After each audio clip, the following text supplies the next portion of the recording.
Welcome in, everybody, to Fantasy Pros. This is the Fantasy Baseball Podcast. It is me, Joey P, Joe Pisapia, and we've got another fun mock draft episode for you today. This time, 12 teams, head-to-head points. That's right. And to help us go through this draft, we have our friends from our Discord, fantasypros.com/chat. I keep telling everybody it's free to join, and when you go and join it, you get opportunities to do fun things like this. So I put it out there. I said, hey, come hang out with us on the show today. And guess what? People have. 8 lucky individuals have joined. Chris Welsh and another Chris. We keep having a lot of Chris's on the show. We got to keep everything straight here. Certainly a better Chris. Chris Clegg. You can follow him on X at Roto Clegg. He's over at Dynasty Dugout right now. He is the founder of that too. Very important to be with a founder. I guess that makes him CEO Welsh. I'm not sure. And of course, one of my favorite people who does fantastic interviews. I'm still sad that I didn't get a chance to keep my appointment with him earlier in the year, but life was hectic. Joe Orrico, who you can follow over at Joe Orrico 99. His stuff is over at Sports Ethos, which I almost had Sports Ethos, which would have been a very different thing for me to say. Joe, Chris, Joe. This won't be confusing at all, will it, Welsh? I didn't even realize we got two Joes. I just realized it myself. Oh my God, what are we doing? All right, so we got to do the high school thing. Pisapia, Clegg, Orrico, and Welsh. That's how we reference everybody. That's really the only way to do it. There you go. Joe Orrico, you're going to be drafting from the 1 spot, so I assume it's Ronald Acuna for you. You're not going any different. Would that be correct? Yeah, there's going to be no crazy stuff going on here. Not yet, anyway. We're gonna keep it nice and easy with Acuna at the 1 for sure. Nice and easy at the 1. Jaeger Bombs is at 102. Hughes is back again for more at 103. That Fool is at 104. Joe Newell, who was also on one of our drafts, I think on the last one we did on Fantasy Fest, Joe was on there. Did okay. Didn't do as well as I did because I won a draft finally here. My goodness, so good. Chris Clegg, you're in the middle. You got to pick your spot here, buddy. You were the second guy into this draft, and you chose 106. Why? Well, I've done a lot of drafts, and I haven't picked out the 6th spot yet. So I've had a lot of top. Like I've had, surprisingly in FBC, I've had like 101 like 4 times, which is kind of crazy. And I've had the back end of the turn. So I was like, let's do the middle. Have some fun. There we go. Joe Orrico, you are officially on the clock. We've begun here, so go ahead and make your Ronald Acuna selection. After Clegg, we've got Spring joining us. We've got, McTunda's here. Haven't seen Mctunda in a while. One of our favorites. The Welsh is at 109. Hammer Dan is at 110. Chalmer is at 111. And of course, I took the turn this time because I won from the 1 spot. Now I want to prove that I can win from the 12 spot. Oh my God, and the draft is off already. And of course, we're using Draft Wizard, the greatest draft software in the history of the universe. And if you haven't used it already, I don't know what you're waiting for. This is draft season, folks. Get ready to dominate your fantasy baseball draft with Draft Wizard. It's the most comprehensive suite of tools. It's going to revolutionize your draft preparation. It's going to change your world. It's going to park your car for you, wash your windows. But seriously, you can import your rankings. You can create custom cheat sheets. You can perfect your own strategies with the mock draft simulator. You can run like 10 drafts in an hour, if not more. You can undo picks. You can keep going till you get the results that you're happy with. Realistic mock drafts based on league settings. You can refine your approach as you continue to go on using the draft analyzer with all the tools at the end. And of course, the draft assistant provides real-time expert feedback. So go to fantasypros.com/draftwizard today and turn on that draft day Draft Wizard. Get rid of all the stress of drafting and instead turn it to success, ladies and gentlemen, with Draft Wizard. Okay, Ronald Acuna off the board. Mookie Betts off the board. Bobby Witt, nothing crazy here. That 1 fool goes Juan Soto. Interesting there. Haven't gotten that one yet, but a points league, high OBP. That's a good player, lots of walks. Julio goes to Joe Newell at 105. Clegg, you took Freddie Freeman at 106. That's earlier than I'd seen Freeman go, but then again, we're talking about points, and we're talking about, we do have corner spots here. We're doing 3 outfielders, 2 utils. So let's talk about it. I mean, he's like as safe as they come from a points standpoint, high OBP. Yep. And yeah, I wouldn't take him this high in a roto draft, but you know what you're getting from Freddie year over year. And such a safe lock. He's going to provide top-notch points, I think. And he's been durable. He's been on the field, been healthy. So yeah, I was debating, but I was like, you know what? Freeman is the points play here. There you go. So Freeman is the points play. Welsh, you went pitcher with your first pick. Tatis Carroll off the board, then Spencer Strider. It is a head-to-head points league, so the dominant pitcher is certainly a useful piece. Yeah, I mean, I passed up Kyle Tucker, who fell. Corbin Carroll went right before me. I mean, Judge, who you just took, I almost just slammed, but we know the pitching market's kind of changed with Garrett Cole out there. I just did a mock draft on ITL where Strider went 2. It wasn't a points league, but people wanting those. But in points leagues, I'm going to value pitchers a little bit more than usual. So getting Strider, I think at 9 is kind of a steal. But boy, I am so upset with the start you just got to get in this points league. That's why 12 and a points is really, really nice. Yeah, well, so look, I understand taking Strider. Now, honestly, this is the one format where I am okay with him as a first round pick. I'm good with it. I get it. In every other format, my strategy. I don't want to miss the offense, but you're going head to head points with a guy who's striking out, 2 guys every inning. It's unbelievable. Yeah. So I understand going there. The only problem is if he goes down, so goes your season. Kyle Tucker next at 110, Shohei Ohtani at 111. Then I took Aaron Judge and Matt Olson. Everybody knows my love for Matt Olson. I think he could go hit another 50 home runs this year.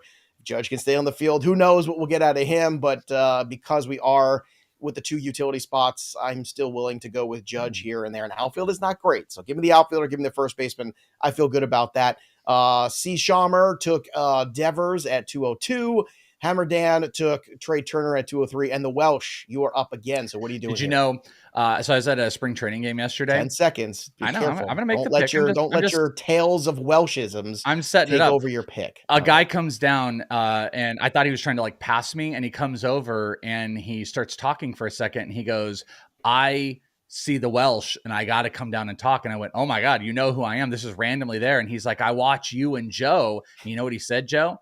What? You know what he said? He said, "You got to tell Joe." Oh, you're gonna hate him. He said, you gotta tell that Joe guy to let you talk more. He was a full-on Welsh guy. Yep. Yeah. He said, you got to tell that guy for you to have more. And he also referred to me by my God-given name, the Welsh. So shout out to him and shout out to our listeners for grabbing me at spring training. Guess what? And shout out to Jordan Alvarez, who I just took. Thank you. Now I'm going to talk twice as much. That's it.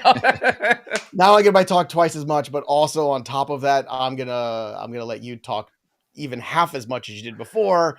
And I'm sure that'll make him very happy. Yeah, it will. But I got Jordan Alvarez in a points league, which is amazing. There's nothing worse than the person who's talking, hosting a show. It's really difficult. Listen, I don't know what to tell you.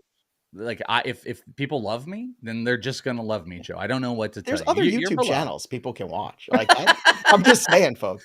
But I'm not on those. That's the problem. I'm not on those. So that's I don't know that. I don't know that for sure. Some chats here because we are live today, by the way, on our YouTube channel, Fantasy Pros MLB. If you haven't already, subscribe to the YouTube channel because it's amazing. Hugh Morris, how did you get Julian Edelman to the draft? Joe Orrico, I can only assume. No, we're talking Chris Clegg has more of a, because I think it depends on which. That's not me.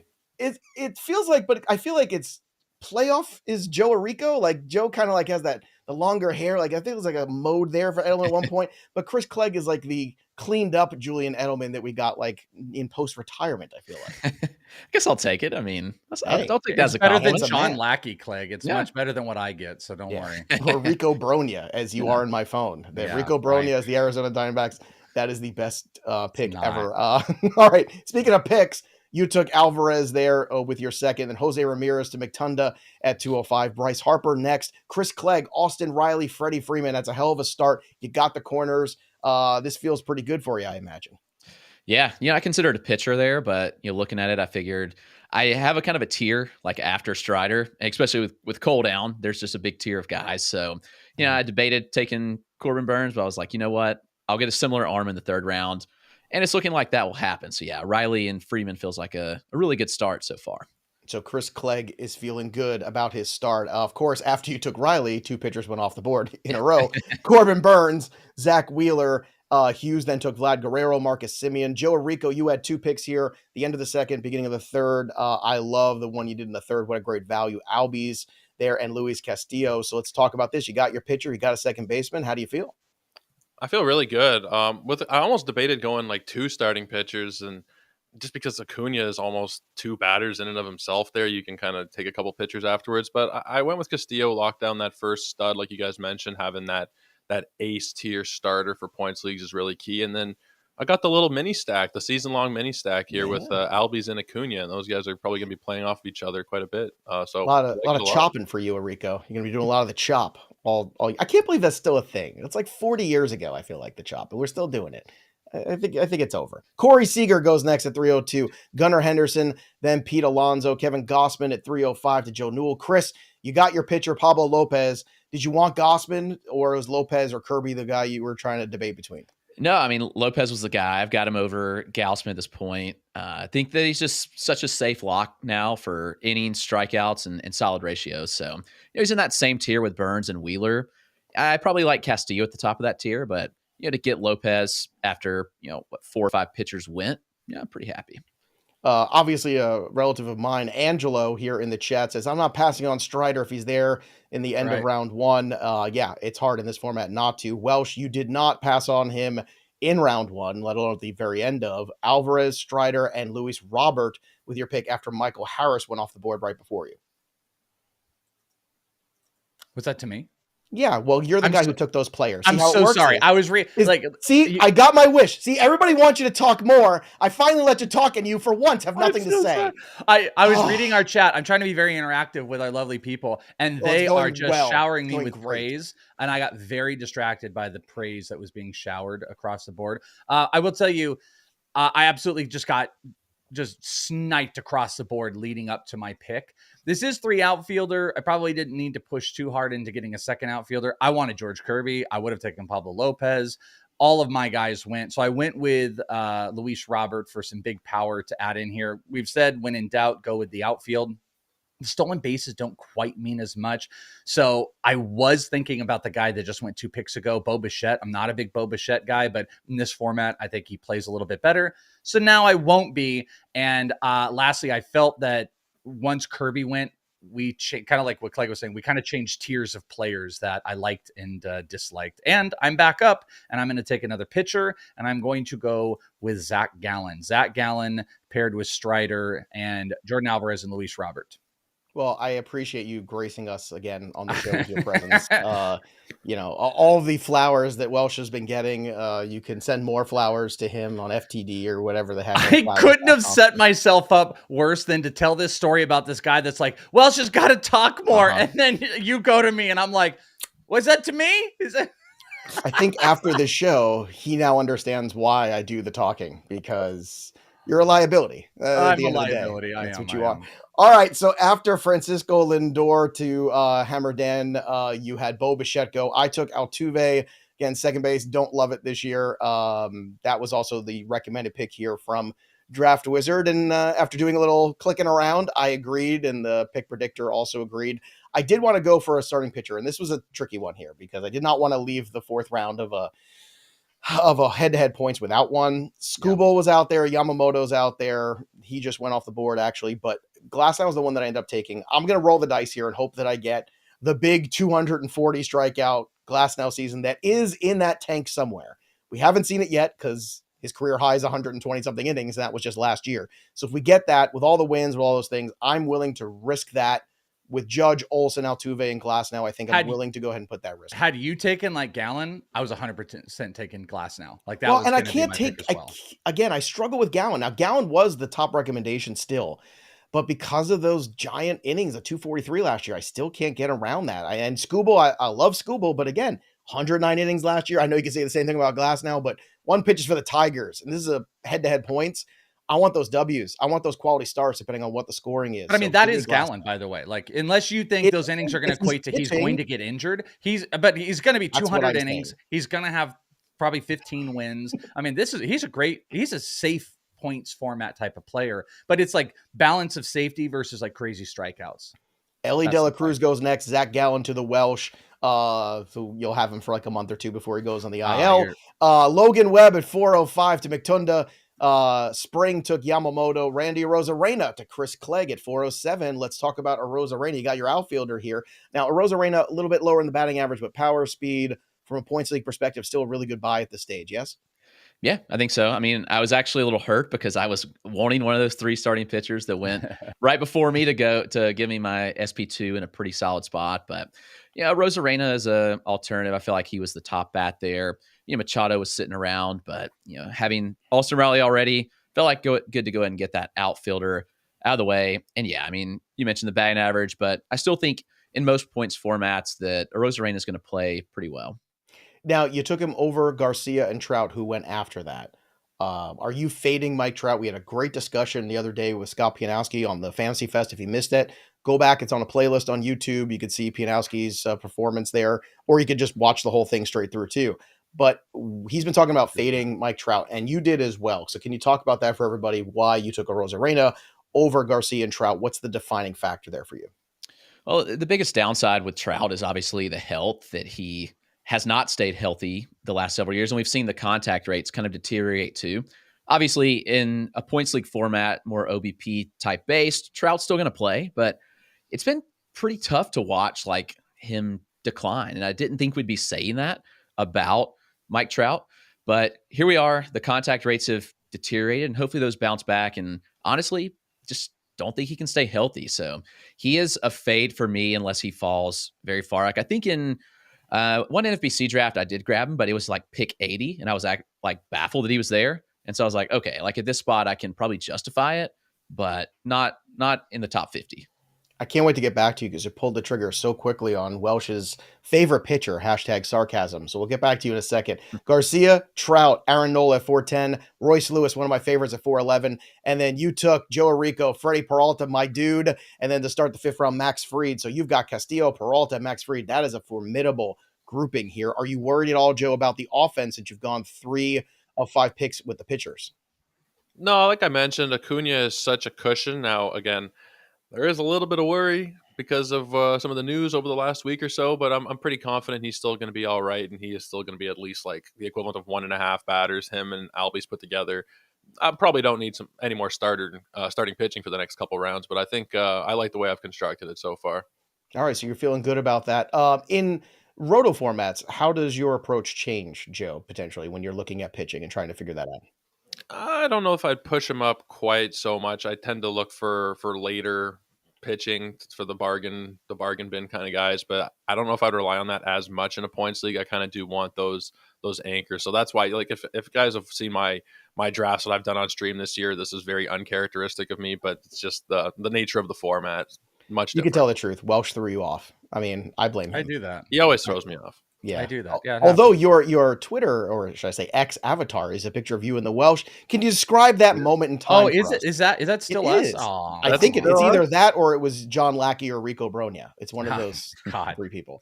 You should. I've always thought it was Gosman. I've always thought you had a bit of a Gosman-esque type of look to you, Welsh. That's so much better. Like I am so not individualized anymore. Like everybody, I had someone be like, "Oh, doesn't Welsh look like Aaron Nola?" Like I just look like all the pictures. It's crazy. Like let's get to Gossman is fine. Nola is fine. Lackey is not. Rico Bosco or whatever. That one picture. I'm gonna show the guy. I wish I could send it to. Maybe I can. Maybe I can send it to John and then have him upload it here to the stream at some point. Oh, God, maybe you can John. add it over your face instead of yours. I don't know if John has that kind of. We spent technology. Great time in Nashville together. Became great friends. Do not do that. Do not do that. It's all right. It'll be back on leading off. I always have that. All right. So Machado goes at 502. Grayson Rodriguez, terrific pitcher at 503. We're all very excited about to Hughes. That one fool selects Framber Valdez, Kyle Schwarber, and then you took Logan Gilbert, Chris Clegg. I know you're up for another pick, so I'm going to come back to you in a second. Edwin Diaz, Josh Hader, Paul Goldschmidt to the Welsh.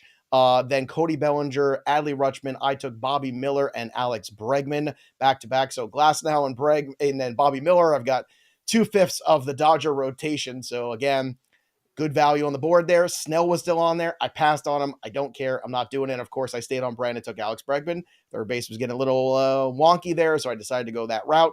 O'Neal Cruz goes next here just before the Welsh at 602.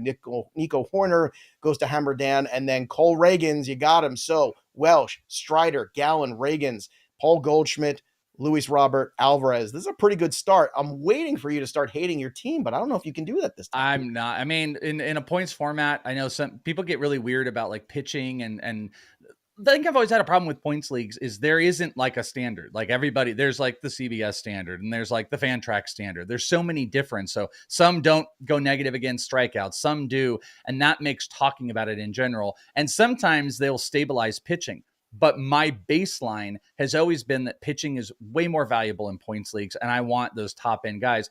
I think, Strider's the best. Gallen's giving me a ton of innings. And now I got a big strikeout guy in Reagans. I'm going to stack pitching. That's what I'm going to do in this format. So I'm not afraid to go heavy on them because Stolen base guys don't mean as much. A lot of the boring guys that play better in points are actually a little bit further down the list. I don't want to say all their names, but I'm probably not going to get them. But a guy like Xander Bogaerts is like a classic, better point, probably even better points format player than normal categories. So I think you have a little bit more wiggle room with hitters and points. So I want to make sure I have top end pitching. All right, so let's continue on here, recapping the draft. So after you took Reagans, Zach Eflin, Brian Reynolds, Chris Yelich to Chris Clegg. It's a lot going on there. Logan Gilbert, Christian Yelich. Let's talk about these last two picks you made, Chris. Yeah, well, Gilbert, such a lock for innings. He's thrown 185 and 190 over the last 2 years. He's working on a new pitch. He's been throwing a cutter some, which is good. Kind of give him that bridge pitch between the fastball and the slider. And the splitter obviously is a really good pitch when it's on. So I think that when you look at Gilbert, maybe he's not the flashiest type guy, but I think in a points format where he eats a lot of innings, he is very valuable. And so I really like the value there on him, especially with a lot of the top guys going off the board. So Yelich feels like a great points league play too, where he's great in roto, obviously, gives you power, gives you speed, but in a points league too, I think he does play up pretty substantially just due to his on base skills. And you just took another Twins pitcher. Now you've got 2/5 of a rotation. Joe Ryan, straight out of my queue and onto your team. Another great selection. Ryan's another one too that I don't think we've seen the best of him over a full season yet. But if he gives you that in 2024, it feels like a steal at 706. Yep. He was injured a lot of last year, pitched through it. And you could see the sizable difference in the two halves, basically, when he was hurt and when he was healthy. And, when he's healthy, I think that we're going to get peak Joe Ryan again. And I think it'll be a really good value at a head-to-head points league. All right, let's continue on here. So after Yelich, CJ Abrams, Joe Musgrove, Nolan Jones, Jazz Chisholm, Nolan Arenado, and Joe Orrico. That's your selection along with Matt McClain. So let's talk about these last two picks that you have. I wanted Chisholm. I got sniped on Jazz, and I got sniped on a couple of players actually in that round. But Arenado and McClain just both feel kind of undervalued. Matt McClain in a lot of drafts he's kind of been falling a little bit over the course of draft season. He started out as like an early round pick, but in the 70s at this point, I think we've kind of forgotten what he did last year. And now I think everything is a little more clear in Cincinnati with Marte not going to be around. So I not that he was going to be somebody who suffered so much, but just boosts him up, I think, a touch. And Arenado is just pretty reliable every single season. In the 70s to get Arenado, I love both of these picks. I'm really liking my team, but I tend to like all of my teams after 7 rounds. So we'll see how it goes. All right, Welsh, let's get you here recapping some picks because I'm up in the draft and I need to research a little here. Yes, sir. So where did we leave off? We left off at Matt McClain. We had Christian Walker. We're starting at the 7th round where Rico got Matt McClain. Walker, Class A. Bogaerts, as soon as I said it, bam, gone, of course. That one fool. Johan Durant, Joe Ryan, Justin Steele, of course, because I can never have my bestie. Tristan Casas, I took Gleyber Torres, Duvall, Yuri Perez, Luzardo for Joe. Clegg, did you talk about Joe Ryan yet? Yeah, just briefly. Yeah, so I think that obviously the splits with the injuries last year, he pitched through injury for a good bit. So, yeah, I think healthy Joe Ryan is a good Joe Ryan. Let me ask you about real quick the Justin Steele while Joe's finishing up here. What do you think about Justin Steele overall this season, especially in the 80s? Do you think that's a little bit too high? Obviously, like pitchers are getting pushed up a little bit in this format. Do you think that's the right spot for Steele? It's tough. I like Steele in a general sense, but at some point it feels like it's going to kind of come crashing down. Like he's just a 2-pitch guy without, really 2 good pitches. Like Strider makes it work. He's got 2 elite pitches, but I don't know. It's tough. I think that obviously with the pitchers that have gone off the board, it's a fair spot for him. He's got a high floor for the most part. And then you obviously look at like Luzardo and Yuri that went after him. Those guys have more risk, but at the end of the day, like Steele's a tough one for me. Yeah, I'm still a fan of Steele myself. I like him. I don't think he has anything left to prove. I think last year was everything you wanted out of him. But after Steele, Tristan Casas goes right before Welsh. That's got to burn Welsh just a little bit. Then you took Gleyber Torres as a reaction. Camilo Duvall goes in Yuri Perez. I doubled up on starting pitching because it is starting to fly off the board and the cliff is coming quickly here. So I took Luzardo and Tanner Bybee. So I've got Glasnow, Miller, Luzardo, Bybee. That's my 4. Still got Bregman, Altuve, Olsen, and Judge offensively, but I need to hit that offense when we come back. When it came back around in round 8 after Bybee, Dylan Cease at 802. That's what I wanted. to at 803, and then you took Evan Carter. Carter over Langford. Welsh, I'm surprised here. A point. I mean, again, we're going back to points. Like he's not going to strike out. He's going to get he makes tons of contact. He's going to get high in the order. Even if he were to move to like a 2, he's going to score runs. I don't think he's going to steal a bunch of bases.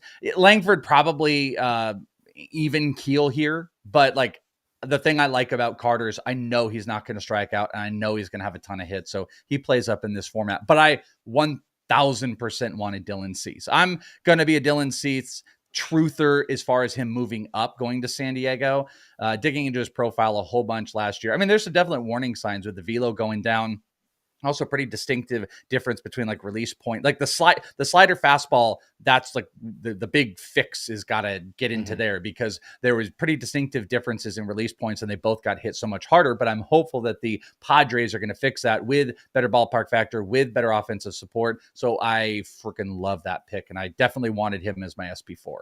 Okay, so after Carter, Raisel Iglesias, Ketel Marte, Will Smith to Clegg. We'll get to your second pick in just a second. Blake Snell finally off the board at 808. Joe Orrico, do you think that's about right for Blake Snell now as he continues to drop in drafts, I should say?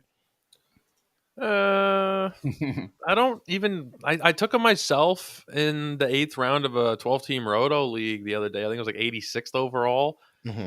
I like it okay. I don't love it. It just felt kind of right at that point, but I'm worried that we're going to see him miss all of April at this point. I don't know when it's going to stop. It's madness. It's been like we're not going to have either of the reigning Cy Young winners start on opening day. I saw some stat. It's the first time in a very long time. One of them's not even going to be on a team, it looks like, on opening day. So it is a risk drafting him for sure, but I think this is probably about the range where you do dive in, especially in a points league. That was a very depressing statistic. Thanks for sharing, Joe. We appreciate you bringing that to the show today. But I'm here for. What a bummer. William Contreras next at 809, then Yandy Diaz, Jordan Romano. You took a closer here. We are starting 2. So here we go. Some closers have started to go off the board in the last couple rounds. Munoz and Seiya Suzuki. Suzuki feels like a good points league player to me as well, Joe. So let's discuss this and the pivot point for you of when you take closers, because you just took one. It's because there are relief pitcher designations on the roster. If it was just straight up pitcher, then I probably would have waited longer, but they are starting to go. And I did want to lock in at least one guy that I really love. And Munoz, I think, is a top 3 or 5 talent pitcher in baseball. He's not in bullpen sense, not in all of baseball, I should say. But I'm just in love with the guy. And like I said, I just wanted to lock in at least one of those lockdown closers. So I'm happy I got Munoz there. Well, I will tell you, cheat code time. It didn't put it there. I wish I could adjust it. But you want to talk about cheat codes? We do have 2 RP spots. What am I going to do with RP spots in a points league? Give me starting pitchers that qualify at RP. Yeah. And I took Michael King. It didn't throw him there, so I'm probably not going to get the extra juice for it. But that is what I would do in a points league, is push up guys like Michael King, look in your own league settings and see who else. Nick Pivetta, Ryan Pepio. Those would be players I would be picking probably over quite a few closers. And you took Reagans too, right? You took Reagans. Isn't he RP eligible? He is. Oh my gosh, you're right. He's so much more valuable. Oh, I can move him. He's getting moved. They're getting moved. Oh God, this is the best feeling on the planet. I should just shut up. Best feeling on the planet right here. Using the draft wizard is I can go and click the little arrows and I can put them right to where I want them. Cole Reagans, Michael King, my RP spots. You know, Chris Clegg, you've officially been the first person to somehow get Welsh to like his draft in the middle round. I'll get the worst grade today, by the way. Yeah, I don't see how, because I do agree that is one of those things that you should always be pushing the envelope, trying to figure out, like, what are the rules, what are the situations, what are the qualifications in all your leagues, and how can you push the envelope to maximize your productivity? And that's just an easy one in points leagues. So if you're new to points leagues, and I know some people are like, this is something we all know. Well, some people are playing fantasy baseball for the first time still watching this today. And if you are playing in that style league, you have to circle those guys because they're huge advantages in those 2 start weeks, especially when you have top tier guys like King and Reagans. Welsh, you just didn't get 2 guys who qualify at RP. You got the best 2 guys, in my opinion. Yeah, so, and that's the advantage, because like I don't like to play. I know some people like to play saves because you from a weekly standpoint, you could have 1 week where it all stacks together. But from an overall perspective, they're going to score so much less. And these are the cheat code type of things that you should do. So I got the best guys. I got to continue on with it. I'm sacrificing a little bit of hitting on that side. But yeah, Reagans and Michael King as RPs, they should bump up inherently. Like I took Cole Reagans around 66. They should inherently be bumping up no matter what. Both probably top one easily. Cole Reagans, maybe a top 50 pick. Michael King should be a top 100 pick in these formats when you can move him there. If you're watching us live, and I know you are because you just heard me say that, or if you're just watching this back, subscribe to Fantasy Pros MLB. Drop your comments below. We're giving away all kinds of fun things. We're giving away that Trophy Smack belt. We're giving away 1 year free premium upgrades as well. So again, it's an opportunity for you to be a subscriber of the channel here. We've got the podcast. We've got leading off the short form videos, the YouTube shorts. We got everything here for you. So after Suzuki at 901, Chris Sale at 902, Josh Lowe, Garrett Cole finally off the board at 901. I don't know if that's enough of a discount for me. I'm still taking Michael King. Sorry, I'm just doing that first. Okay. Joe Newell then took Josh Naylor, one of my favorites. A little early there, but this is what happens when you start talking guys up in the YouTube channel too much. Alexis Diaz to Clegg. You got your closer there. Spencer Steer, Spencer Torkelson, all the Spencers in a row. Nice Spencer run. We don't get that all the time. Michael King to the Welsh, as he said, then Ha-Seong Kim, Wyatt Langford. Then I doubled up on outfielders, Jordan Walker and Nick Castellanos, because I feel like that cliff is coming soon too. When you're at the turn, you got to anticipate the cliffs. And I feel like so far I've done a pretty good job of that. After Castellanos, Jorge Soler, Bednar, and then you took a steady pitcher, Welsh and Chris Bassett. Bryson Stott, Dansby Swanson, Shane Bieber to Clegg. Are you a Bieber believer, Clegg? Because right now you've got him as your fourth starting pitcher. That could be a huge win for you in this format. I'm not sure I'm fully a believer yet, but a believer. He has shown at least a couple things this spring that have encouraged me. The velo's been back up a little bit. Yeah, with health, he's always thrown innings, which I think is big in this kind of format. And there's obviously the potential. Like we've seen him be like an elite guy before. So, there's no reason to think that he can't get back to that. He spent the offseason at Driveline. So the results look good. I hope that it will carry into the season, obviously, and that he will throw a lot of innings. But we shall see what happens there. Just looking at the board, it was like, oh, man, there's a couple. I debated him or another starting pitcher.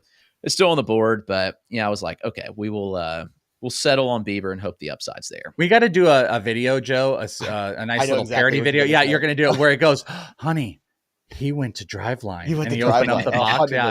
He went to Jared. We need to do an off-season video where you and I go to Driveline and just video us doing stuff. I think it's a great idea. Like and like maybe some drills and stuff like that. But also I think there's actually one just, here like in Phoenix, drinking energy drinks or something like that. There's one by you. Oh, that's it. We're going. I mean, there is one. I mean, come on down. You should come on down and let's go. Come on down. All right, let's go. We're doing it. There you go. Off-season fun with Joe and the Welsh. So Bieber, Seawald, Evan Phillips, here's more closers, so this is going to hurt me later, I can tell you that. Sonny Gray, Carlos Rodon, Vinny Pasquantino to Joe Orrico at the end of the 10th round, Hunter Green at the 11th. So Pasquantino coming back from injury, Joe. Hunter Green, certainly the velocity's there, but we've got to stop giving up home runs. What do you think about Pasquantino and Hunter Green in 2024? Hunter Green's risky, but as my fourth starting pitcher, I'll take a chance, especially in the format like this where strikeouts play up. It is risky, don't get me wrong, but I do love me some Hunter Green. And then with Vinny, I haven't really understood this drastic discount we've been getting on him, kind of regardless of format in a lot of drafts. He's been going in the 160s, 170s of a lot of drafts. And last year he was 80, 90 picks more expensive. He got hurt. He had surgery. He's healthy now. I think it's, wheels up. He's ready to take off. I don't see why he shouldn't be even the top 100 pick in a lot of cases. So I'm pretty happy to get him here. All right. So let's continue on there after 1101, pardon me. Teoscar Hernandez goes next, 1102, then George Springer. So Jaeger Bombs continues to add offense there. Then Josh Young at 1104, Merrill Kelly at 1105, Jackson Holiday to Clegg. Okay, here we go. Prospect time. So Carter's gone. Langford's gone. Jackson Holiday, the third guy. Do you think that's right, Clegg? Should that be the order? I think so. I mean, we know at least Carter's breaking camp, and I'm about 99% confident in Langford and Holiday breaking camp.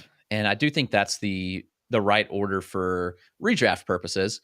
Holiday is a really good points play, though. Like his own base skills are incredible. So that's really going to allow him to play up a lot in the points league format, in my opinion. He'll be on base a lot, have opportunity to steal. And I think he's got some underrated power, too. People kind of look at the home run output last year, and but he had a 91 mile an hour average EV, which is really, really good for a 19-year-old that is his size. So I think Holiday certainly taps into more. And He's going to be the Orioles starting second baseman for the entire season. Like, I love that pick. I'm big on Holiday. Do you think, because I think this, do you think that Holiday can outscore Churio in a points league format? Because I really think Holiday is built for this format. Yeah, 100%. Churio, I kind of think is going to struggle with some batting average downside in his first year. I mean, there's some swing and miss stuff against breaking balls, which, I think could hurt him. So, ultimately, I think that this is the right play for the points format to take Holiday over Churio. Pete Fairbanks goes next, then Bailey Obert, 1108 to McTunda.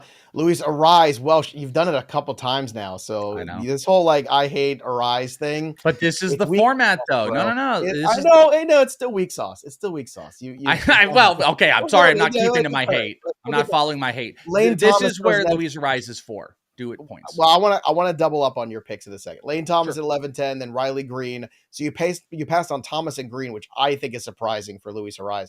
Then I took a closer, Ryan Helsley, and Christian Encarnacion Strand as my corner guy. Hoskins goes next. So I'm glad I locked in CES there. Jimenez, then Verlander. So you got another pitcher here in Verlander because you have these open spots now at SP because you have the two RPs. So starting pitcher is now your playground. But Arise over guys like Thomas and Riley Green, I guess my question is this. You know what his limitations are. Yes, he's going to get a lot of hits. Yes, he'll get on base. And yes, he's going to be a good points league player. But he also doesn't have the kind of ability to win you a week, where I feel like a big week from a guy like Thomas or Green, they might be able to do that. Yeah, I see what you're saying. My outfield was full. That was also one of the reasons why I don't feel pressed to take any of these outfielders. I kind of disagree that Arise can't win you a week. I know what you're getting at. Like, Arise isn't going to have a 3-4 homer week, right, or, with 5 stolen bases and a blah, blah, blah.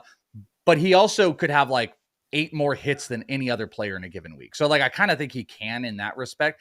He's a little boring, but he's a top 100 player in points. That's just, I don't think there's any argument about that, or maybe it's very minimal because he doesn't strike out a whole bunch and he gets tons and tons of hits. So that was really what this was based around, is a core points league player. Okay, very good. Continuing, that was a good explanation. I still disagree, but I love you anyway. Anthony Volpe goes next at 12:05, and Anthony Santander at 12:06. Clegg, you took Ian Happ, and I know you've got another pick coming up here, so we'll jump to Yonir Diaz at 12:08. Max Muncy, Marcelo Zuna, Zach Geloff. I'm so mad that Jaeger Bombs took Geloff. I thought he would last all the way back to me. He did not. Estrada to Joe Orrico at 12:12, and then to start 13, Masataka Yoshida. So Geloff was almost the guy I almost took, by the way. I almost took Geloff over Arise. Well, now I feel better that he wouldn't have made it back to me anyway. Yeah. So, Joe, Yoshida, a good guy in this format. Estrada, what do you make of Estrada in the San Francisco Giants offense? I think with the new manager in town, we're going to see him stealing a lot more. This is something I've heard about, talked a lot. It goes back all the way to Arizona. We were at First Pitch Arizona. It was one of the panels, and I think it was Jason Collette who was the one who was leading the panel, and he really talked me into Estrada, and I've been talking to him a lot throughout the offseason, just digging into him. I think he can be like a 20-30 guy who hits 270 for you. As a middle infield spot here, I don't know. I didn't need him necessarily. I think I've maybe gone a little bit too heavy on the offensive side. Going back, I might have taken 1 or 2 more pitchers in the mix, but I can't complain. Estrada is one of my favorite players this year.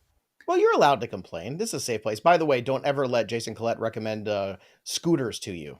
He can recommend. He can. Hey, Joe, I have a surprise. I have a real quick surprise. It was not planned. So you know how you're talking about you got to come out here for Driveline? I'd like you to close your eyes real quick.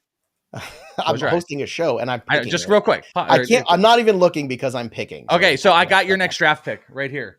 Look who just showed up at the house. Oh, no way. Get in the shot. Here we go. Cousin Donnie from leading off. My real cousin Donnie from the show right here on the program live. I got to pause the draft because this is a beautiful thing. Look at him. He's working on his swing. Clearly, cousin Donnie was at Driveline. He's also the host of Shooting Straight with Donnie C, because everyone in my family has a podcast. That's just what we do now. So I didn't plan this. Donnie literally just walked in the door. I want to know, how did cousin Donnie get in your house? Did you leave the door open? Did you hear my dog barking? I thought my family was home. You just get in. Well, your family is home. I saw you guys going live. I was 2-3 minutes away. I was like, you know what? I got to stop and say hello. So hello. We got to cut this. We have to cut this for social media. This has got to be cut. Joe's family is in my house right now. That's all that I want to say. The beautiful cousin thing, Donnie is here. You got to duck down though so you can get in the shot there. That's the thing. Now, cousin Donnie, here's a question for you. You live in Arizona. You live next to the Welsh. You live in Arizona. You live next to the Welsh now, 5 minutes away. Here's the big question for you. Yeah. Has Welsh taken you to a spring training game yet? Not yet. We talked about it. We did talk about it, and it was a plan. Yankees are coming out though. All right. It's Well, not but here's the ready. question. The Yankees. The spring training's almost over. So when does this plan happen? He's a little too close to my lips when he turns. Yeah. Oh, That was a little weird. I don't know if that's a problem or not. It depends. Welsh is a very passionate fellow. But here's the question. Spring training's almost over. Welsh, you gotta lock in this plan here for Cousin Donnie. I know. We'll do it. I gotta have a day off. I've been doing quite a few shows, by the way. If you guys haven't seen, we're gonna do it. All right. I want him to he's got to take it out to the backfields, get you some pictures with some players. And the best part is Cousin Donnie has no idea who any of them are. So it could be Shohei Ohtani. There's no idea who they are. It's so beautiful. So there you go, everybody. Cousin Donnie making an appearance on the show. Enjoy the show. You're like the next Jimmy Kimmel character. I love it. All right. Let's continue on here now that, and I'll call you later. I'll call you after the show. All right, let's get into the rest of the things. Can't make this up, folks. That's why live is the best. Jaeger bombs, Clay Holmes at 1302, Tanner Scott, Jackson Churio, Joe Newell selects, so Willie Adams at 1305, Isaac Paredes to Clegg. So Clegg, Hap, Paredes, 2 bats. You're starting to build that offense a little bit here. Do you like the way it's taking shape here? Because it feels like a lot of guys that are, even Freddie Freeman, like these are guys that maybe the power ceiling is around that 30 range for a guy like Austin Riley too, maybe into the 40s if things really break right. It was 37 last year. But in your opinion, do you have enough power here in that week-to-week format to really make some differences? I guess we'll see. Paredes is probably a regression candidate, but the fact that he had second base eligibility kind of did it for me because second base dries up quick. I just moved Jackson Holiday over to short, and I was like, okay, Paredes, in my opinion, was the best second baseman left. Surprisingly, second base eligible there, but having three first, second, and third was big. I think that the power will be enough to sustain. He's a better points league play in my opinion than he is for a roto type league, as well as Hap. Ian Happ plays really well in this format too, so I like Hap a good bit, and I think he's still a little bit underrated. So yeah, I like both those picks. We'll see. Yeah, the power may not fully be there, but I do think some of these guys do play up depending on how the scoring settings are. All right. I just took the top lift here and another starting pitcher. We'll get to my picks in a second. First, I want to get to Welsh's picks here. After Paredes, you Darvish, great value there at 1307. Brandon Nimmo at 1308. The Welsh, you took Jose Barrios, then Cedric Mullins, Craig Kimbrell, Nathaniel Lowe to me, Hunter Brown, who's having a really good spring, man, if he can bounce back. My pitching staff feels a little dynasty-ish right now. I don't know how I feel about that, but we'll see how it goes. Wilson Contreras goes next at 1402, Asturi Ruiz to Hammer Dan, and then the Burger to Welsh. So Barrios and Burger Welsh, let's talk about him. I have absolutely, by the way, credit to me for not being as distracted as I possibly could be for this draft, having your family come into my house, into my studio. I thought my wife was now that you know my in family can come into your house at any given moment. Well, Cousin Donnie has become he is Cousin Donnie in my household. My kids love him, everything like that. But the door started opening and I don't know if I was like, get out of here. I'm doing a show. And it was Donnie. And I was like, who is that in my house? So credit to me. You're okay. The kids are not okay. Cousin Donnie's okay. Barrios, I filled out my final pitching spot. No relief pitchers, all starters. And we're talking like every single starting pitcher is like top 40. So that is exactly what I'm looking for in a points format. That's locked in. I got to focus on hitting. I don't know why Jake Berger is still available. It's a big power bat in a points league format, tons of contact. I love that pick as well. And I needed third base. I still need to fill out shortstop. I'm pretty happy. I'm filling out this team pretty well. It'll probably hate me because I'm so happy. You're not going to be so happy and then also get first place. Well, look, you didn't finish last time. Bogman was 12, you were 11, so you didn't finish last. But here's the thing. I think you're going to do very well in this. And the second thing is, as we continue to look through these teams here, if you actually win this, maybe you don't draft anymore. Like maybe you leave on a high note the rest of the season. Do you think? Like, I could take off a day. I don't know if you can take off. I'll go with off. Donnie to a game. I'll go to Donnie with a game. Yeah. Maybe. By the way, I think Bogman is still reeling from that draft. If you guys want to go and see it, it is the final of the Fantasy Fest. He kicked Kelly out of her position, wouldn't give it back. Then he's like, I'm going to do this. And then he stunk. And he carried it over to ITL. It is. But he did take George Kirby and Merrill Kelly, so he did you'd Kelly actually get Kirby. Kelly and Kirby on there, which was pretty amazing. Greatest things of all time. That was worth everything. All right. So continuing on, Jake Berger, then Mitch Keller, Imanaga, Christian Javier, Clegg. He was in my queue. I chose Brown over Javier. Would you have that same ranking? Yeah, I think I would prefer Brown. Just, we're hoping that Javier bounces back. I was honestly hoping for Shota Imanaga, but he went pick before me. Yeah. But that was brutal. So I settled for Javier, who I do think bounces back. But maybe, to what extent, I'm not totally sure. But I had to get some starters. I need another starting pitcher. So as my SP5, it's good with that there. And what are you doing here with your next pick at 1506? I need some power. You mentioned it. So I took Eloy Jimenez, who has been healthy this spring. I think health's going to be the big factor. I think there's 30 home run pop there pretty easily. He's just got to stay healthy.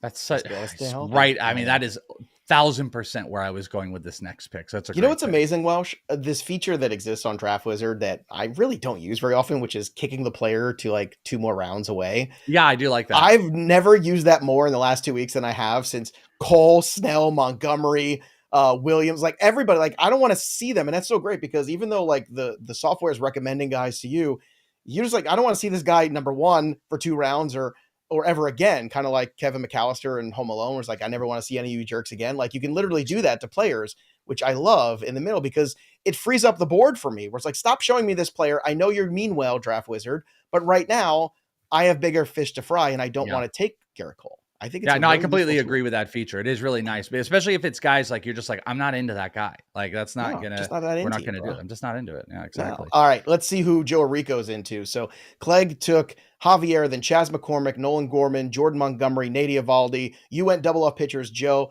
Pavetta, and Brian Wu. So how do you feel about these 2 selections? I like it. So Pavetta is one of those guys that you can slot into the RP spot, which I really like. Just watching him in the second half of the season, I've made the joke before that if his name was anything other than Nick Pavetta, he'd be like a top 50 pick this year. But because we've been hurt so many times, we're not as interested. But still pretty damn interested. And then Brian Wu. I mean, all the smart people I know are pushing Brian Wu up into like the top 40. I don't know if I'm quite that high on him, but at this point where I'm just filling out my staff, I really like him there as my last starting piece. All right, Welsh, I'm up. So take over the draft board from the second pick in this round.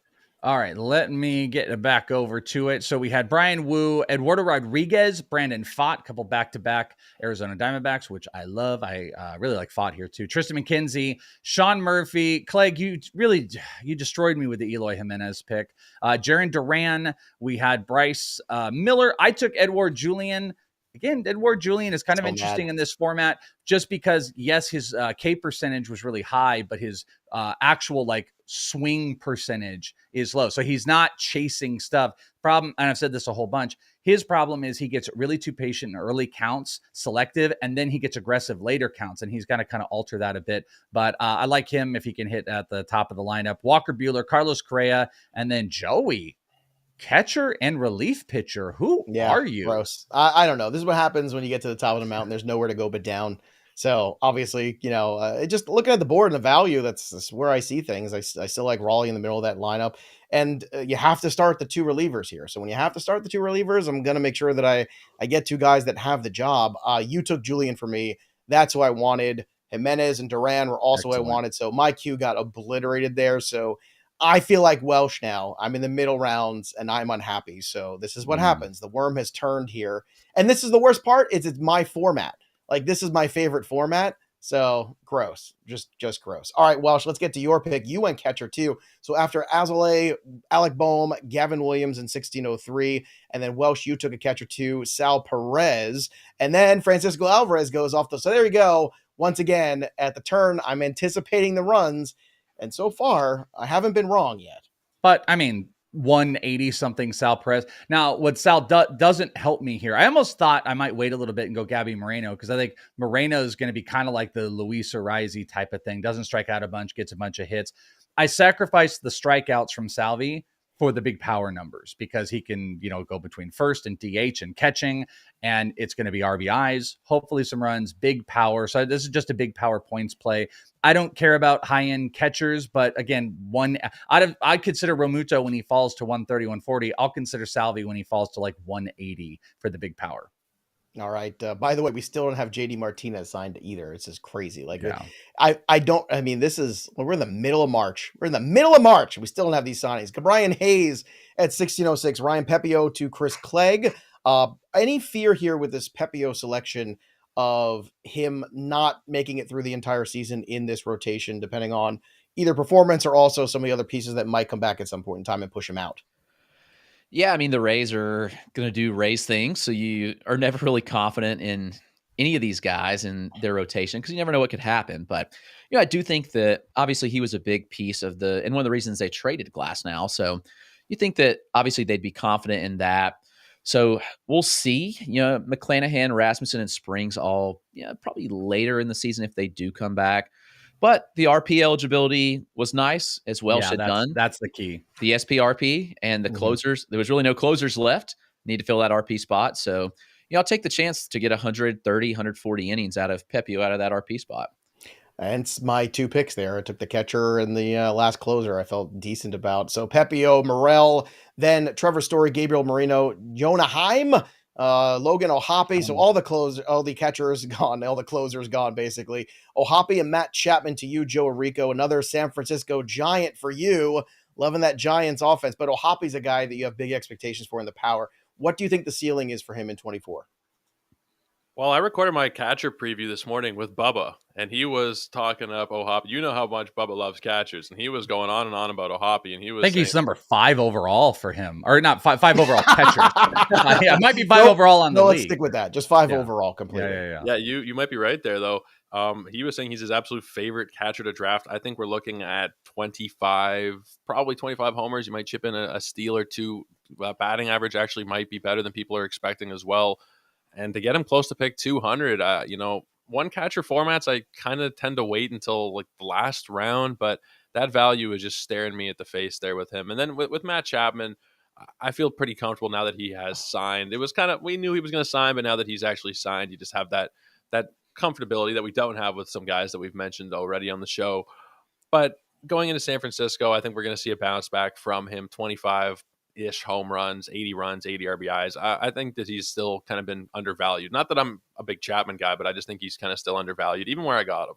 Yeah, I'm still mad about the Julian pick by you, Welsh. I just want to tell you, That's still okay. very frustrated about that. Well, I just got back-to-back snipe. Clegg took Candelario, who was my backup, and I wanted Ezekiel Tovar worse than anything on the planet, and he went. So you're a Tovar guy now? You've come over to the Tovar team with me? I'm backing off a little bit on like not being into him. The Great Spring should be considered, but he's not going to be a big strikeout guy. You consider Colorado. He made all the sense in the world, and I don't have a shortstop.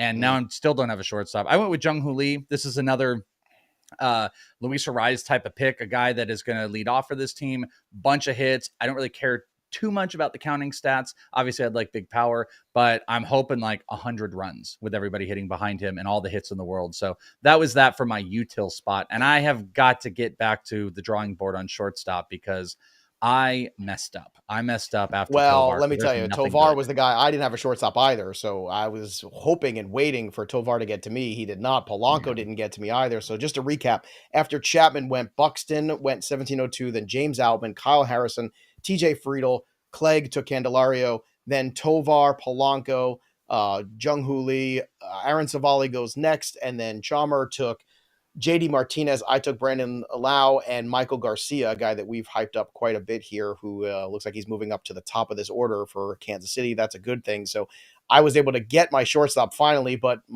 Lee was the guy I wanted for my util. So this whole round, once again, that's the bad thing sometimes when you're on the turn. I think this is what happened to Bogman at 12 too, is that sometimes you got that queue and things look good, and then it's like 4 or 5 picks, and then 3 of the guys you want go, and all of a sudden you're back to the drawing board and you're on the clock. It's rough. Alex Lang goes next, then Kodai Senga finally goes. Brian Bayo to you, Welsh. So you went back to the pitching well, which makes sense here, taking the best players available. I got no problem with that. Yeah, that's all that I did here. Like I said, I have a util spot to fill out, but I think we're kind of in like a general range of a bunch of different players. I need the shortstop. They all suck. So I didn't feel like I needed to go grab one. So I'm obviously going to just be bottom of the barrel at shortstop. So why not just take the best players? And Brandon Bayo's a guy that, have on the bench as a starter in a points format. I want starters. We did the building the perfect bench on Fantasy Fest with Chris Towers, and he had talked about on the 6 bench having probably a 4-2 pitcher to hitter ratio, maybe 3-3. I think this is 4-2 or 5-6 that I'm going to do, because I'm most likely going to want to churn out overall starts. Hopefully I don't have injured guys. We have 2 util, position flexibility. I want most of my bench to be starters, so I'm going to start taking the best available guys there. One of your favorite guys from a recent show is still out there at shortstop, Welsh, from the Los Angeles Angels of Anaheim. Just saying. But that's what I'm saying. Like, we have those guys. Those guys are kind of all out there. I'm not like Tovar was so clearly the best shortstop. We were sitting there. 100%. Now it's just like a whole bunch of guys. I do like Neto. I also kind of like Rengifo. But Tommy Edman. Like, it's just like Springs took him from me. Guys. Springy stole him right from under you. So after, let's say you took Bayo, then Quan went, Kybert Ruiz, Taylor Ward, one of my least favorite things. Welsh always knows that. I'm never a big Taylor Ward guy. So Clegg, sell me on Taylor Ward. Candelario we all like, but Ward, sell me on him and this Angels lineup here.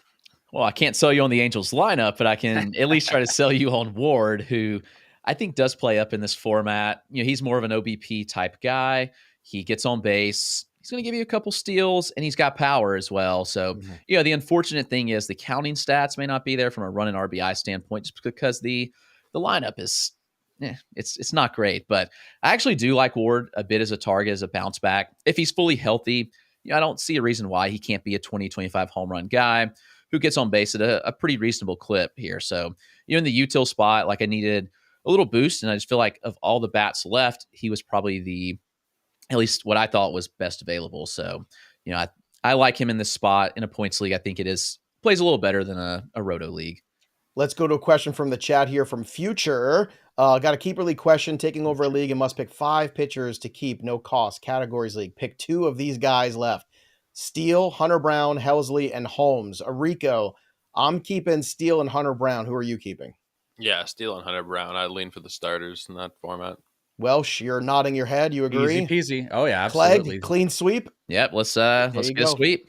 See, Future. We're drafting. We're helping. We're answering questions. We're doing it all. After Taylor Ward, Mountcastle, Cutter Crawford, Vaughn Grissom, Charlie Morton, and then Joe Orrico. You went back-to-back pitchers. Mason Miller, who could be the closer in Oakland. We're hoping at some point sooner than later, and Christopher Sanchez. So do you think Miller will be the closer? Because I do. I think that's just the natural path here. And I do think it's going to be sooner than later. Do you agree? Yeah, I'm kind of banking on him being the closer. I don't think it'll be necessarily right away, but he'll get there, and he'll probably be a 15 to 20 save type of guy. We know those strikeouts are massive, just from a talent standpoint, just through the roof. So they have nothing to lose. They think they'll probably let him be the closer. The question that I have is he's just now a bullpen arm? Are they going to eventually put him back in the rotation down the line? That I'm not sure of, but I think he will be the closer this year. Okay. After you took Mason Miller, the draft continues on with Giancarlo Stanton, Kenley Jansen, Anthony Rizzo, Marcus Stroman, and then Clegg, you took J.P. Crawford at 1906. How do you feel about this selection here of another shortstop off the board? Yeah, it was just, as well said, a bunch of guys left for the middle infield spot. And Crawford actually did have a really good year last year. He put up 19 homers. He got on base at a 380 clip, which, in a points league, I like guys that get on base at a higher clip. He scored 94 runs. And so you look, at least at this point, you're going to get a little bit of power, some on-base skills, and he's going to score runs. So, while I don't love Crawford in like a 12-team, like, is my starting middle infielder, with what's left, I was like, okay, I debated Caminero. It's like, how much does he play? I do think Caminero's up a lot, because I just took him 115 games. That's what I think. I really think that they're foolish to not start him in the majors, but at the end of the day, like, went back and forth between them, and I'm like, okay, I'll take the guaranteed everyday at bats with. I'll take that decision off your hands for this next round, Clegg, because you're our guest. I think Clegg also was like, I want to make sure Welsh has no shortstop. So that's, well, I mean, you did take a shortstop, so we'll get to it in a second. Nestor Cortez, Andrew Vaughn. Then you took Tommy Edman. You're up on the clock right now. Reed Detmers, Jonathan India, and then to end the 19th round, I took Justin Turner and Junior Caminero, who I do think April will be a distant memory by the time we're in Memorial Day, and I'll be very happy I made this pick. And guess what? He solved some of my qualification issues at shortstop. There you go. So I feel very good about that. This is where you start taking those shots, thinking about a 6-month season. everybody keeps drafting for April. It's 6 months, folks. You got to keep that big picture. Now, that also has to mean some of these pitchers you have to think about too, like Blake Snell, if you're getting a discount, or Montgomery. But, the problem with the pitchers is when they get off their routine, it's very different. It's a different set of circumstances than a player who is healthy and starting the league year in the minor leagues. That's a different set of circumstances. So I think there's a time and place. My only caveat in a points format to what you're kind of talking about with the April stuff is I'm a lot less willing to wait in points leagues because I need to accumulate the points. I'm always in an accumulation standpoint, and I don't like holding dead weight too long. So I was just looking at Bradish. Like Bradish should be like a really fun pick, and in a category league, I'd like to hold him back, but I feel like I'm using my bench more in these type of formats because I'm circulating starting pitchers in and out. And it's just, like I said, it's points accumulation. So I'm a little less likely to take some of those shots here in points leagues. I don't know if I'm alone. Clegg or Orrico. I don't know. Joe, do you agree? Or do you think, you want to, because I've been preaching the upside on the bench, but this format's like a little bit different to me. With the shallower bench is tough. I mean, 4 bench spots does make it harder to take too many shots. I think you should take a couple, especially like in a Caminero case. I 100% agree. I think you're getting 120 games, so I think it's totally worth it. But some of the deeper shots on, let's just say like a Kobe Mayo, for instance, or like a Kyle Bradish, like a prospect that, could give you half a year. It's hard to waste that bench spot. Or Bradish, where we really don't know when he'll be back and how severe the injury is. It makes it tough. But at the end of the day, you have Bradish that comes out, he's out for the year. You just drop him and churn the spot. So I can see both arguments for it, but it's tough. Gotcha. All right, let's move on here with the draft picks because we only got a few rounds left. After I took Caminero, Kenta Maeda went at 2002. Then Luis Severino, you took Gurriel, Jack Sawinski, Braxton Garrett. I should say the Welsh took Gurriel for those of you who aren't watching on YouTube. But why aren't you? FantasyPros MLB, you should subscribe and watch on YouTube because it's fun and you can see the whole draft board yourself.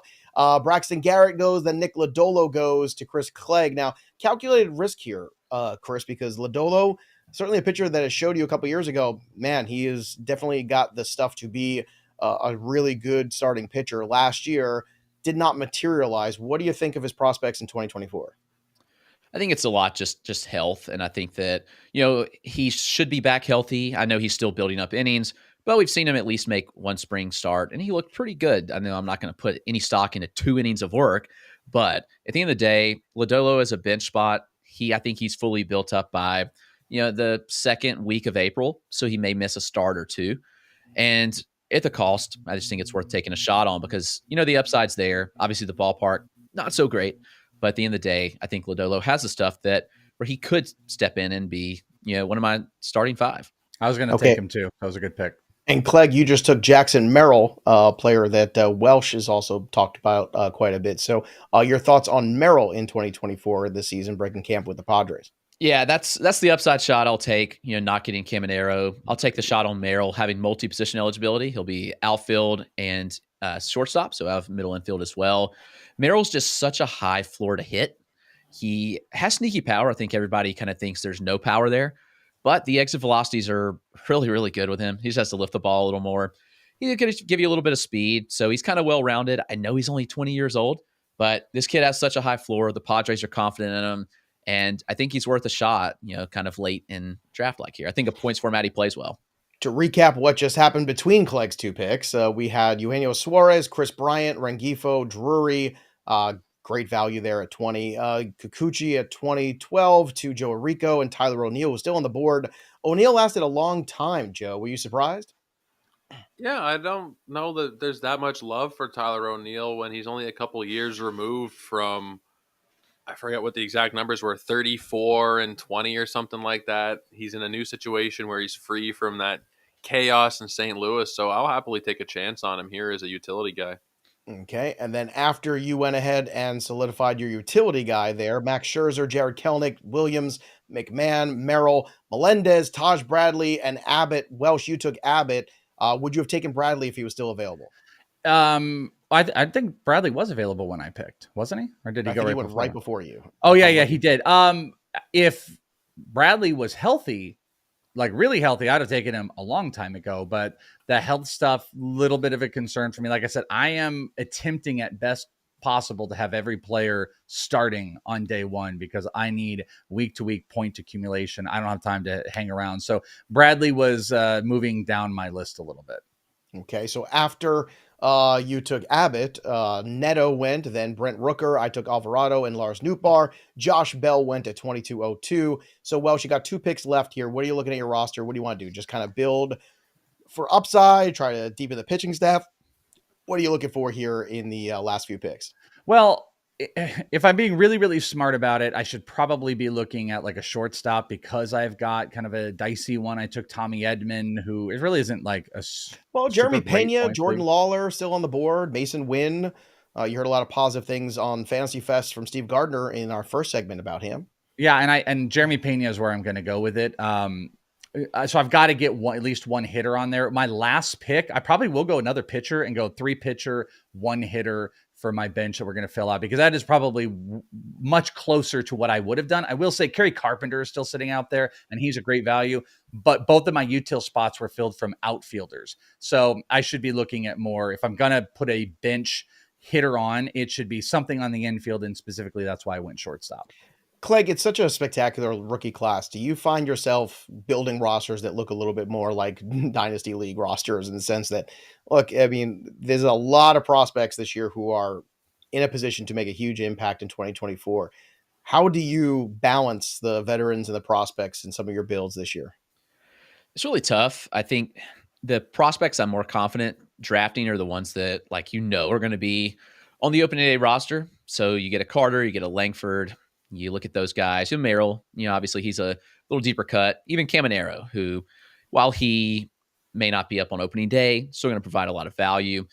But you're right. I think that mixing these, I think there's upside in vets too, but getting the young upside players paired with secure vets can really pay off, depending on the format, especially. But in a shallower league, I think the less apt I am to take prospects because if they struggle, it's hard to keep them on your bench, even though you want to for the upside. But in a 4-man bench, it's really tough. Merrill struggles out of the gate. Like, I'm probably gonna have to drop him, even though I don't want to. So the deeper the league, the more kind of apt I am to take a shot or more shots on prospects for sure. Josh Bell goes after Nootbaar at 2202, then Leclerc, Jeremy Pena to the Welsh, as he said, Emmett Sheehan, Dean Kramer, and then you had Shane Boz to Chris Clegg, Griffin Canning, Kerry Carpenter, Kyle Bradish finally into 22nd round, Lance Lynn, Joe Orrico, you're up for 2 picks. Welsh, are you buying the Lance Lynn spring? Because he's been a little bit better in that last start. I am not. Absolutely not. I'm not going to do anything with Lance Lynn. There's a pitcher on the board that I'm still shocked that's still there. He's one of my there's a couple pitchers actually that are much better plays. No chance I would take Lance Lynn over taking a shot on Paul Skeens coming up early. Like, I would rather take that shot. And Skeens is still out there. So no Lance Lynn for me. We all know Skeens is still out there, and we all know he's not going to make it to me. We all understand this. Joe Orrico, your picks are in. Dalton Varsho, I think that's Justin Mason's favorite player, and Mackenzie Gore with your last pick. So how do you feel about getting Varsho in the 22nd?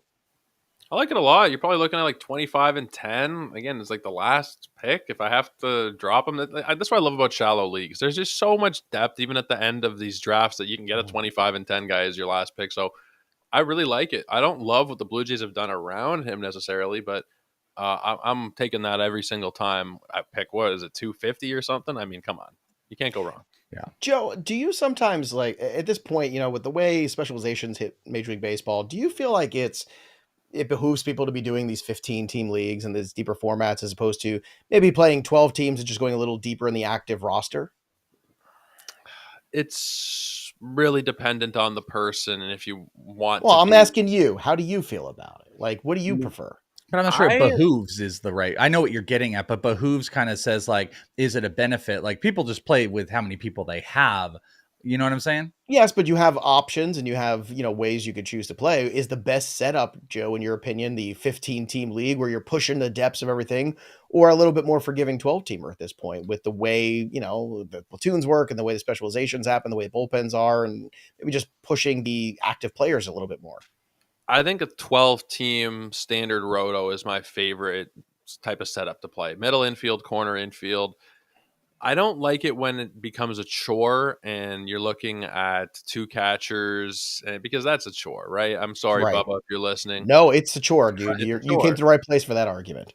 Like, I personally put a lot of time into fantasy baseball, but even I think we can all agree there's only so much time I want to put into it when you're going beyond the second catchers for a team and you're looking at third catchers. And that's just one example.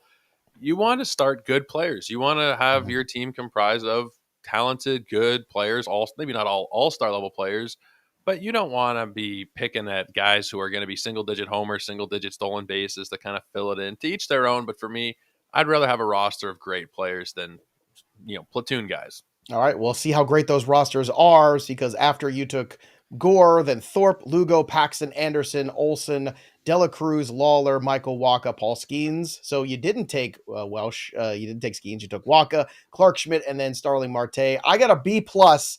Welsh, what grade did you get from Draft Wizard? I told you I don't think it equated the points quite enough. I got a B minus, and I don't know if it's quite pushing this in the. I feel like Welsh realm. is going to write a strongly letter, a strongly worded letter. I can't even talk. It's Friday. A strongly worded letter is going to come out there to. I just said leather. I can't even talk. You did say leather. I'm throwing in the towel, Welsh. You have many leather-bound books and everything like that. Friend that you met is right. I should never talk again on the show. No, but I would question, like, how much is this equating the points factor on it? Because not to be like I had to be number one or anything like that, but be careful. I got Cole Reagans too much. You might not be here on Monday. I got Cole Reagans. I got Michael King, absolute monsters at RP for points. I got Luis Arias, Jung Hoo Lee, who are absolutely more valuable than that. But yeah, it did ding me. So I am the biggest loser here. So you're the biggest loser of us, but you did finish 10th, which is better than you did last time. So you went from 11 to 10. Oh, great. Good on you. My favorite hot take here from mine is that Joe Pisapia Fantasy Pros likes my draft more than any other expert. You don't even have Alex Feels Bregman. good. How do you like it so much? I do have Alex Bregman. What are you do? That's why. That's why. Never mind. Sorry. That's why. But congratulations to Jick Spring, because you won the draft with a 96. Joe Orrico with a 94. Look at you. You almost did it, Joe. You fell just a little short. I came in at 4th. Chris Clegg beat the Welsh. That's all that matters at 9, and Welsh finished 10th, which is the great way to end this. Looking at this here, Ariel Cohn finally liked the draft of mine. It took me 5,000 drafts. You know what? He finally liked it, but Towers hated me, and so did Kelly Kirby, but that's just a standard here. Well, but you loved you the most, right? Because that's I love me some me. That's the way it goes. Let's Ariel go through Cohen. Welsh's team real quick. Sal Perez, Goldschmidt, Glaber Torres, Edmund, Berger, Arise, Julian, Alvarez, Robert, Carter, Gurriel, Pena, then the rotation, Spencer Strider, Gallen, Bassett, Verlander, Barrios, but you also had Reagans and Michael King. Then the bench is good. Bayo, Abbott, Waka, and Lee. Pretty good team here, Welsh. I think it's a B minus. I just think the bar was very high because all of our listeners are so smart. I think that's it's an A plus. It's an A plus. I don't care what this says. It is maybe the best points league. Are you not accepting the results? Is that the problem? Not accepting it. Exactly. I'm calling for a recount. It's going to take a month. Well, you do live in Arizona, so that's something exactly. Everything was wrong. But Ariel Cohen loved my draft the most. So that is a big win for me. Dalton Del Don, Frank Amarant, Scott Bogman loved it. Our boy Chris Meany, who you just did a show with, did not. Yeah. Scott White did not. Andy Behrens did not. But I'll take Ariel Cohen loving my draft. It's great. All right, let's get to Clegg's before we get to the big winner here, which is really Joe Orrico. So Clegg, you came away with Will Smith, Freeman, Paredes, Holiday, Austin Riley, Candelario, Crawford, Rosarena, Yelich, Happ, Jimenez, Ward, then Lopez, Gilbert, Ryan, Bieber, Christian Javier, Diaz, Pepio. The bench is Lodolo, Boz, Reese Olson, and Jackson Merrill. So, Clegg, when you're looking back at this roster, how do you feel about it? And do you like the build, or were you done something differently? I think it's actually a decent points league build. As Welsh said, I think we got penalized for overthinking the points league thing. But at the end of the day, it is what it is. And I think it's fine. I think really probably taking starters earlier, getting a better rotation probably would have been good. Not having to take Bieber is like the SP4 type. I'd have felt a little bit better about that. But at the end of the day, I think it's a fine team that could have been probably a little better. Okay. See, that's the way you take it, Welsh.